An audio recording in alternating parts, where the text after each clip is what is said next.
Semana, bueno, creo que no hemos tenido.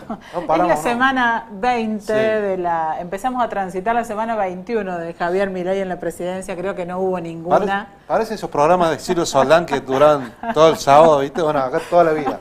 Es como un programa ómnibus justamente. Exactamente, así está la política. Vamos a empezar por los dos referentes principales de la política argentina que han hablado. El sábado por la tarde reapareció Cristina Fernández de Kirchner en un acto de inauguración de un estadio que se llama Néstor Kirchner. Fue un discurso contundente, como acostumbra la ex presidenta y vicepresidenta. Bueno, y después hubo varias réplicas del presidente Javier Milei. La verdad que los dos juntos y la tensión que generan constituyen lo medular de la política argentina. Vamos a ver un pequeño extracto. Primero de Cristina el sábado por la tarde. Ahí vamos.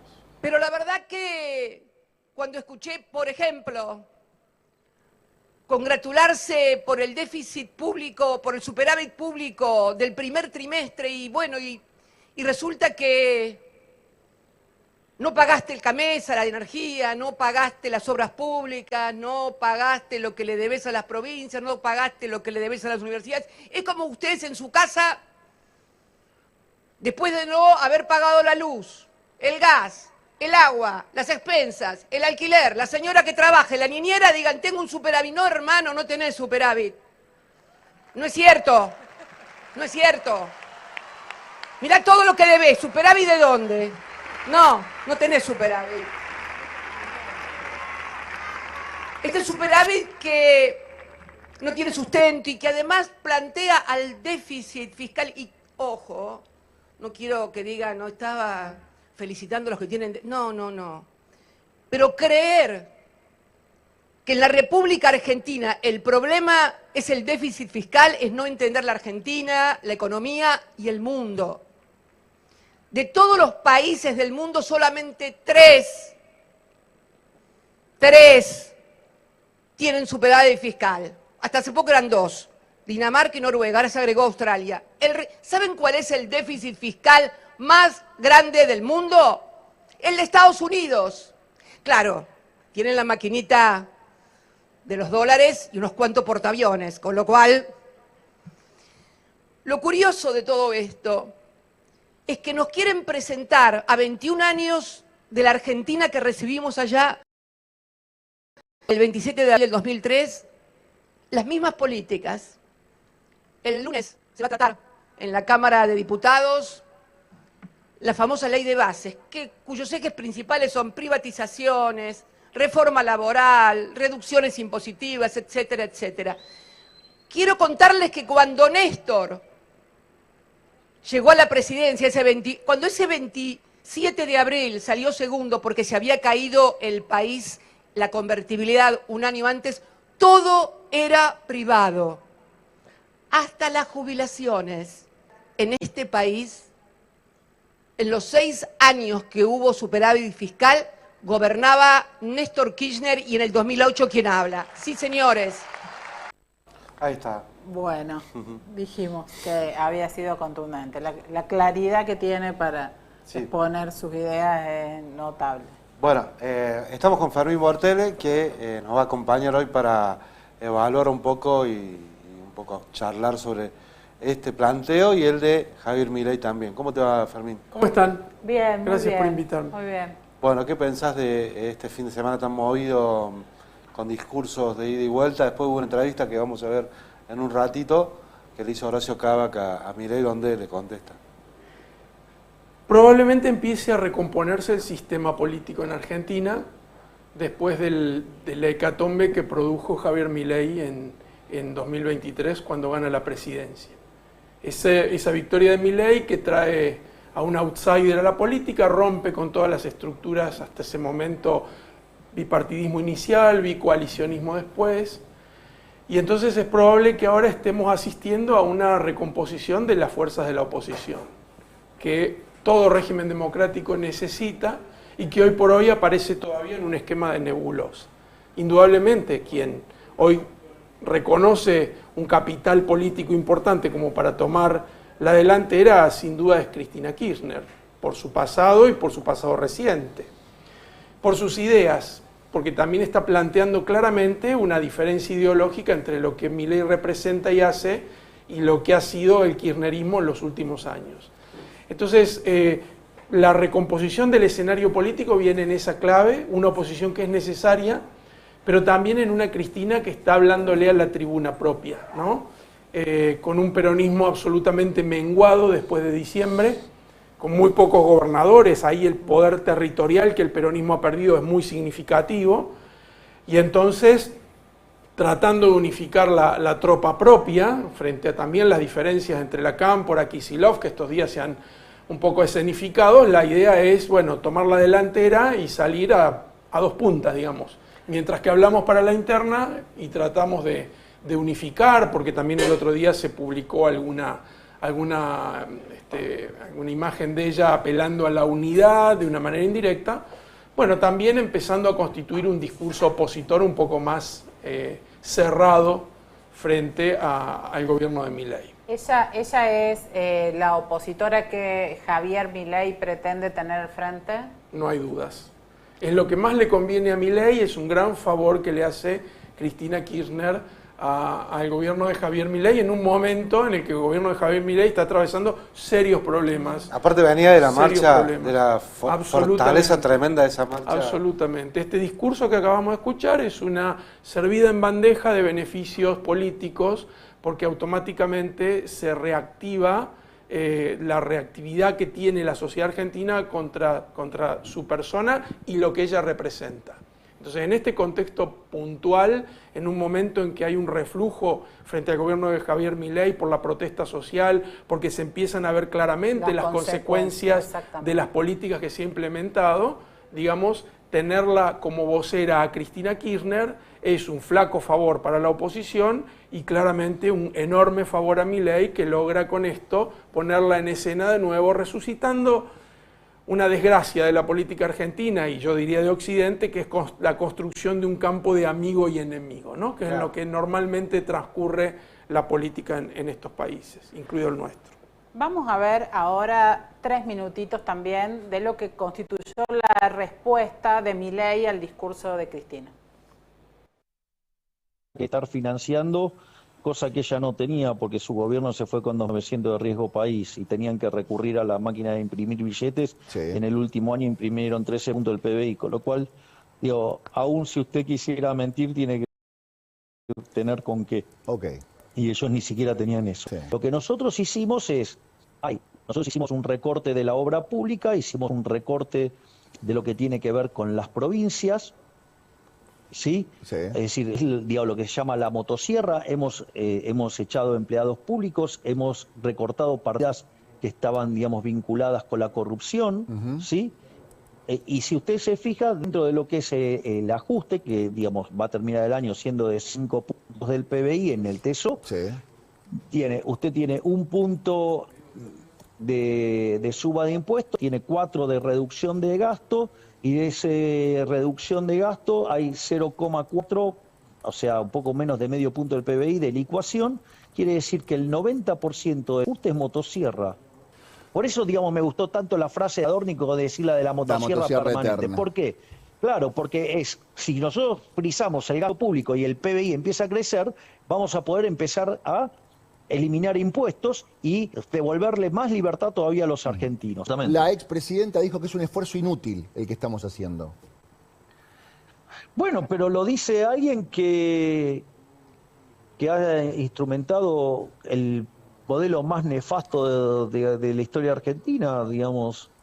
De hecho, de vuelta, nos dejaron 60% de pobres, nos dejaron plantada una hiperinflación. De hecho, cuando usted toma la inflación mayorista, digamos, anualizada, daba 17.000%.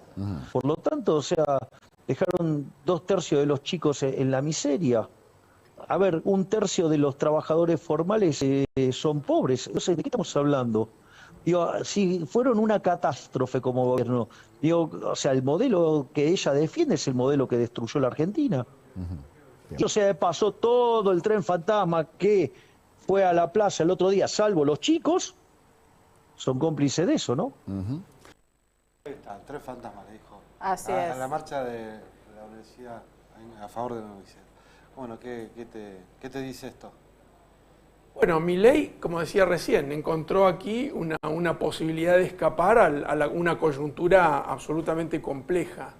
Hace días la marcha de la universidad, en defensa de la universidad pública, abierta, gratuita, etc., dejó en claro que sectores que apoyaron a Javier Milei se vieron tocados en un interés central. Las clases medias se educan en la universidad pública y son hijas de la universidad pública. Entonces han galvanizado toda una situación de protesta que viene acumulándose. Sin dudas el presidente, desde su concepción ideológica en lo económico, apuesta a esto que inclusive ha celebrado con un discurso en cadena, que es el déficit fiscal. Sin embargo, este enfoque tan ideologizado de la economía y de la visión de la sociedad lo hace ignorar el otro costado, que es el de los resultados concretos y sociales que se viven en el bolsillo de cada uno de los ciudadanos. Desde ese punto de vista, el presidente tiene graves problemas. Por no decir también los problemas que puede llegar a tener un enfoque errado de la economía, porque él cree que la economía ha venido en picada hacia abajo y va a tener un efecto rebote. El mismo Fondo Monetario Internacional le dijo que tenga cuidado porque es probable que más que una B esto sea una L, es decir, que se acentúe el proceso recesivo, ¿sí? Y que todo el proceso que él ha planteado de recuperación en la práctica no se dé, porque te está faltando una pata importante entre tantas patas, que es la pata del consumo. Por otro lado, el logro del superávit también está muy cuestionado por muchos economistas, incluso muchos igual de liberales que Milei. Lo que está claro es que el programa de Milei hacia la dolarización y hacia la reducción del Estado va en sentido absolutamente contrario. Hoy necesita un Estado muy poderoso para poder aplicar un programa de ajuste, en principio, porque no es más que eso. Hay un programa de estabilización económica que no lo estamos viendo, aunque él lo discute y lo discute en términos técnicos, y esto es aceptable, pero lo cierto es que en la práctica, se está desconociendo esta otra cuestión. De hecho, ha desregulado algunas cuestiones como la salud, las obras sociales o las prepagas, y después, no es que se echa para atrás, pero le dice, che, se le fue de la mano. Bueno, eso no se hace sin Estado. Es control. Sin Estado, sin regulación, no hay posibilidad de decirle a las prepagas, retrotraigan los precios a determinada época del año, creo que diciembre. Y lo mismo toda la cuestión impositiva. Bueno, por eso están empezando a aparecer contradicciones bastante flagrantes entre el discurso político y las medidas económicas, como el paquete fiscal que está tratando en este momento en la Cámara de Diputados. Si eso se aprueba esta noche y después pasa al Senado y se convierte en ley, cosa que no parece tan seguro, claro. No está seguro. Además, lo han silenciado al presidente para que la filigrana que aparentemente ha hecho Franco con los gobernadores, no con el Congreso en forma directa, pueda de alguna manera salir adelante. Ahora, ganancias implica la incorporación al pago de impuestos, que él mismo votó en contra el año pasado, que se iba a cortar una mano, antes que volver a establecer impuestos. Bueno, todo esto vuelve. Entonces, hay una gran contradicción entre este discurso liberal, donde, el Estado se achica, no interviene y demás. En realidad es una gran falacia. Todos sabemos desde la teoría que no existe la posibilidad de que el Estado no intervenga, aún en gobiernos ultraliberales. La figura de Macri, el otro día en esta charla que dio en la Fundación Libertad, en Buenos Aires, pero son de Rosario, después me confundí. Exactamente. Quedó como relegada, ¿no? Más ahora que reaparece Cristina. ¿Cómo ves esa figura? Macri ha hecho una apuesta muy importante que ahora tiene que empezar a calibrar. Le ofreció no solo la Fundación Libertad para que la utilice para los actings que realiza para burlarse o para devolver, todo esto que hemos visto, y sobre esto quisiera también decir algo, sino que también le ha puesto todos los equipos técnicos que venían del PRO. Hoy el PRO, por eso yo decía, se está reconstituyendo el sistema político en la medida que hay un PRO partido con un grupo que lo apoya vía Macri al gobierno sin ningún tipo de restricciones, ni siquiera para las verbales, parece ser, y después tenés todo el reacomodamiento del radicalismo, de lo que fue toda esa gran coalición, que hoy está en proceso de inicio de cambio, ¿no? Vamos a ver, ¿no? Donde Cristina ha picado en punta, digamos, en ese sentido. ¿Considerás que sigue existiendo Juntos por el Cambio? No, yo creo que no. En la práctica, que eso siempre fue una cooperativa de intereses, ¿no? Armada, digamos, para la ocasión, hoy claramente no existe. En el radicalismo por lo menos hay 3 o 4 vertientes que están disputando el poder interno, sin contar los gobernadores radicales que también tienen su propio juego ahí adentro, ¿no? De Loredo en Córdoba, presidente del bloque, después lo tenés a Lustó, presidente del Comité Nacional, bueno, Manes en una vertiente pro-alfonsinista o cercana a la socialdemocracia, y finalmente los gobernadores. Es un sistema político que se está reacomodando. Esto, digamos, no ha terminado de coagular todavía cómo va a ser el proceso. Karina Milei está viajando al interior para el armado de las elecciones del año próximo, que van a ser un poco el test. ¿Qué es lo que más te preocupa del tipo de liderazgo que está encarnando Milei? Milei encarna un tipo de liderazgo que fue desconocido en el proceso democrático y que por su lenguaje, sus modos y su actividad, digamos, violenta aún más el escenario político. Ustedes imagínense, yo les voy a dar un ejemplo, vengo del campo de la educación. Enseñarle a los estudiantes, a los niños, a los jóvenes, que la disidencia es importante, que los conflictos se procesan dialogando, que, digamos, no corresponde burlarse del que piensa distinto. Todo esto no lo tenemos como un ejemplo de nuestros representantes y de nuestro propio primer magistrado. Esto conspira seriamente, ¿no? Sin hablar de toda la otra dimensión acerca de, digamos, los médiums y el rol de los perros y demás, que yo creo que es un costado que hay que entender y separar porque lo verdaderamente importante va por otro lado, ¿no?